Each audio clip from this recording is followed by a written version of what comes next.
Regulating act 1773 से जुड़े कुछ इंपॉर्टेंट पॉइंट्स, जहां से प्री और मेंस दोनों के क्वेश्चन बनते हैं। पहला, कि जब रेगुलेटिंग एक्ट आया उसके लिए कमेटी बनाई गई थी और उस कमेटी के हेड थे British prime minister Lord north, और इस कमेटी की रिपोर्ट पर रेगुलेटिंग एक्ट 1773 पास हुआ था।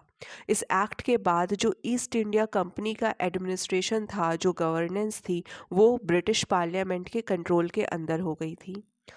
जो बंगाल के गवर्नर थे, अब उनको गवर्नर जनरल बना दिया गया था, कलकत्ता, बॉम्बे, मद्रास का।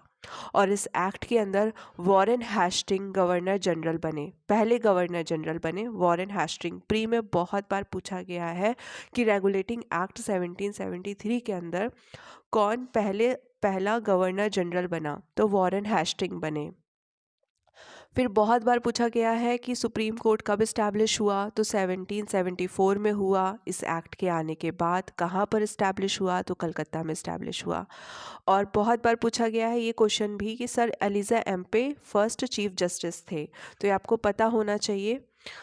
उसके बाद लास्ट है, गवर्नर जनरल के पास पावर थी कि वो सुप्रीम कोर्ट की कंसेंट लेकर रूल्स और रेगुलेशंस, ऑर्डर्स, ऑर्डिनेंसेस पास कर सकते हैं। तो ये सारे मेजर चीज़ें जो इस्टेब्लिश करी गई इस एक्ट के द्वारा।